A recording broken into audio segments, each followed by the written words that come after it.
혹시 4, 5년 전, 그러니까 2021년이나 2022년 즈음의 겨울을 기억하시나요?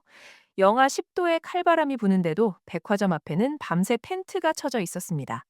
뉴스에서 매일 떠들썩하게 보도하던 오픈런 행렬이었죠. 당시엔 돈다발을 들고 가도 물건을 못 사서 안달이었고, 매장 문이 열리는 순간 좀비 영화처럼 전력 질주하는 모습은 그 시대의 상징과도 같았습니다. 오늘 사는 게 가장 싸다는 말은 재테크의 진리처럼 통했으니까요. 하지만 2026년 오늘 그 풍경은 마치 거짓말처럼 사라졌습니다.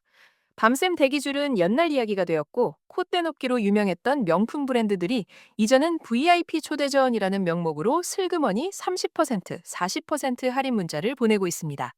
재고가 쌓여 창고가 터져나간다는 업계의 비명에 가까운 신호입니다. 더 충격적인 건 지난 2년간 전 세계 명품 시장이 연속으로 마이너스 성장을 기록하며 완전히 꺾였다는 사실입니다. 한때 1인당 명품 소비 세계 1위라는 타이틀을 거머쥐었던 한국마저도 이제는 명품의 무덤처럼 변해가고 있습니다. 영원할 것 같았던 명품 불패 신화, 그 견고한 성벽이 2026년 현재 왜 이렇게 처참하게 무너져 내린 걸까요? 오늘은 우리가 열광했던 명품의 시대가 어떻게 저물었는지 그 진짜 이유를 파헤쳐 봅니다. 먼저 현재 상황을 냉정하게 숫자로 짚어보겠습니다. 코로나 팬데믹 당시 전 세계 경제가 멈췄을 때 유독 한국의 명품 시장은 폭발했습니다. 2022년까지만 해도 백화점 명품 매출이 전년 대비 30% 넘게 껑충 뛰었으니까요. 시중에 풀린 막대한 지원금과 유동성, 그리고 내일은 없다는 욜로 심리가 합쳐져 만든 거대한 파도였습니다.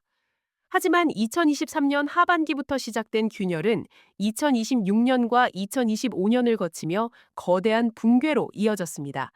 컨설팅 업체 베인앤드컴퍼니의 최근 보고서에 따르면 지난 2025년 전 세계 명품 지출은 약 5% 감소한 것으로 집계되었습니다. 겨우 5%라고 하실 수도 있겠지만 2000년대 이후 금융위기 때를 제외하고는 늘 두 자릿수 성장을 이어오던 명품 업계에겐 이 마이너스라는 부호 자체가 재앙입니다. 특히 명품의 제왕이라 불리는 LVMH 그룹마저 패션 부문 매출이 2년 연속 정체되거나 하락세를 보이고 있습니다. 가장 튼튼한 대장주마저 흔들린다는 건 이 현상이 단순한 유행 변화가 아니라 시장의 구조 자체가 붕괴되었다는 뜻입니다. 2026년 현재 백화점 1층의 화려한 쇼윈도 뒤에는 철수와 축소를 고민하는 브랜드들의 한숨만 가득합니다. 파티는 완전히 끝났고 이제는 고통스러운 천고서만 남은 셈입니다. 그렇다면 왜 갑자기 명품이 안 팔리는 걸까요? 가장 직접적인 원인은 시장을 떠받치던 핵심 고객층, 바로 중산층과 2030 세대의 이탈입니다. 사실 지난 호황기를 이끈 건 재벌 회장님이 아니었습니다. 월급을 모으거나 미래의 소득까지 끌어다 쓰는 이른바 영끌 소비가 명품 대중화의 핵심이었습니다. 하지만 지난 3년간 우리는 혹독한 경제 한파를 겪었습니다. 금리는 고공행진을 이어갔고 물가는 내려올 줄 몰랐죠. 2026년 지금 우리가 체감하는 생활 물가는 4, 5년 전과 비교조차 안 될 정도로 올랐습니다. 과거 저금리 시대에는 대출 이자가 쌌으니 남는 돈으로 명품 가방 할부를 갚는 게 가능했습니다. 하지만 지금은 주담대 이자 갚기도 빠듯한 것이 현실입니다. 가처분 소득, 즉 내가 실제로 쓸 수 있는 돈이 쪼그라든 상황에서 사람들은 본능적으로 우선순위를 재조정했습니다. 의식주 중에서 당장 없어도 생명에 지장이 없는 사치품 소비를 가장 먼저 칼질한 것이죠. 과거엔 집을 못 사니 명품이라도 사자는 보상 심리가 지배했다면 지금은 그 돈이면 빚을 갚거나 비상금을 모아야 한다는 생존 본능이 앞서게 되었습니다. 명품 시장의 허리를 담당하던 중산층이 경제적 압박을 견디지 못하고 혹은 뒤늦은 후회 속에 지갑을 닫으면서 시장의 바닥이 무너져 내린 것입니다. 경제적인 이유가 명품 소비를 못하게 만든 것이라면 심리적인 이유는 명품을 안 하게 만들고 있습니다. 바로 명품의 생명과도 같은 희소성의 상실입니다. 명품이란 단어에는 남들이 쉽게 가질 수 없다는 전제가 깔려 있어야 합니다. 그런데 지난 몇 년간의 광풍은 명품을 너무나 흔한 생필품처럼 만들어버렸습니다. 지금 당장 출퇴근길 지하철을 한번 떠올려 보세요. 한 칸에 특정 브랜드의 로고가 대문짝만하게 박힌 가방을 든 사람이 서너 명씩 보입니다. 대학생도 사회초년생도 동네 마트에 가는 아주머니도 똑같은 가방을 들고 있습니다. 이렇게 진입장벽이 낮아지고 누구나 드는 국민 가방이 되어버린 순간 소비자는 묘한 박탈감과 촌스러움을 느끼게 됩니다. 저 사람도 들고 이 사람도 드는데 내가 굳이 500만 원, 1000만 원을 주고 이걸 사야 하나? 라는 의문이 생기는 것이죠. 명품을 소비하는 가장 큰 심리 기제는 구별짓기, 즉 남들과 나는 다르다는 우월감인데 이제는 그 우월감을 돈으로 살 수 없게 된 겁니다.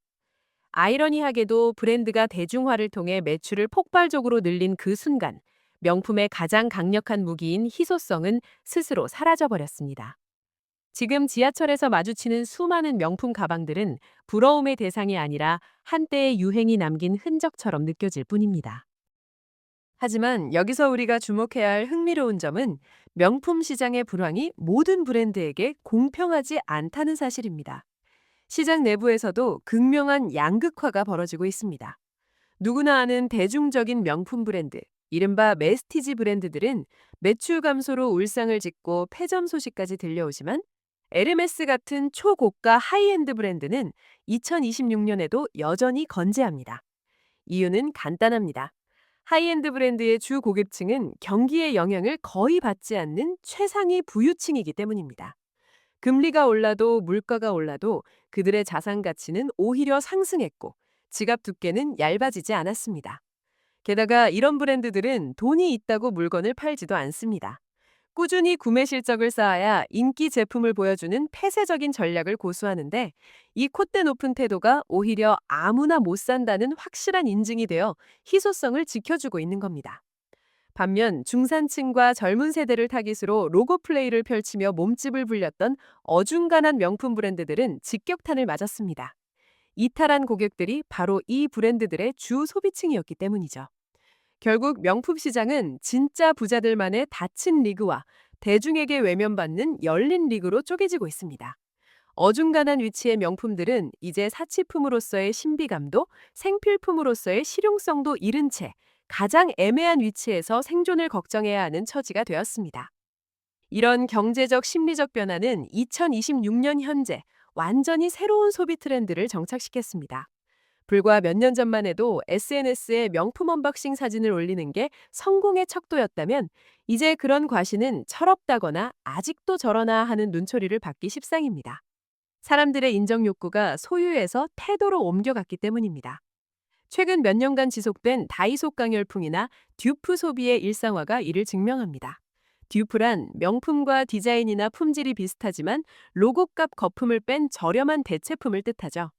예전 같으면 짝퉁 혹은 보세라며 부끄러워했을 소비가 이제는 거품을 걷어내고 가치를 찾아낸 능력으로 칭송받습니다. 알리익스프레스나 테무 같은 초저가 플랫폼의 성장도 같은 맥락입니다. 또한 오픈 채팅방에서 무지출을 인증하고 서로 절약을 독려하던 거지방 문화는 이제 하나의 라이프 스타일로 정착했습니다. 이게 단순히 돈이 없어서 억지로 아끼는 게 아닙니다. 불필요한 과시를 줄이고 내 삶의 실속을 챙기는 것이 이 시대의 새로운 힙함이자 쿨한 태도로 자리 잡은 겁니다. 남들 보여주기식 소비는 피곤하다. 명품 로고보다 내 통장 잔고가 더 소중하다는 가치관의 변화. 이것이야말로 명품 브랜드들이 가장 두려워해야 할 적일지도 모릅니다.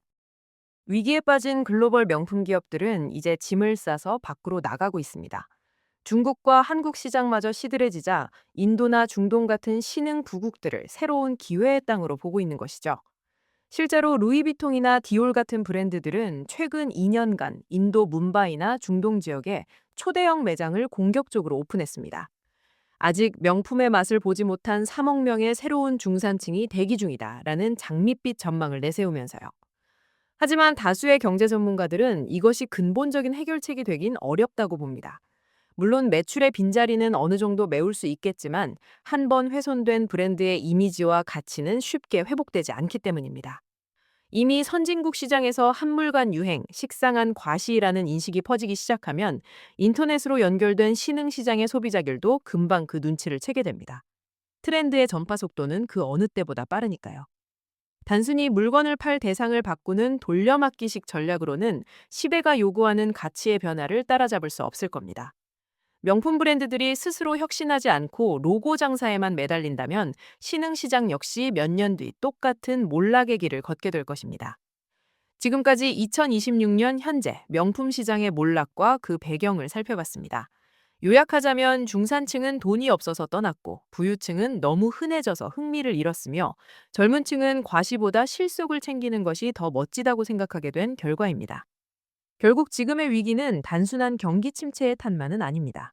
비싼 로고가 박힌 가방을 들면 나도 특별한 사람이 된다는 오래된 믿음, 그 환상이 깨진 사건이라고 봐야 합니다.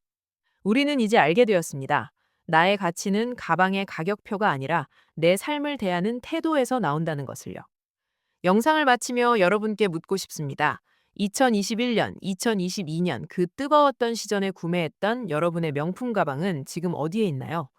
여전히 여러분을 빛나게 해주고 있나요? 아니면 옷장 구석에서 먼지만 쌓인 채 철없던 시절의 전리품으로 남아있나요? 명품의 진짜 가치는 브랜드가 정하는 것이 아니라 그것을 소비하는 우리의 현명함이 결정하는 것인지도 모르겠습니다. 오늘은 여기까지입니다. 이 영상이 도움이 되셨다면 좋아요와 구독 부탁드립니다. 그럼 다음 영상에서 뵙겠습니다.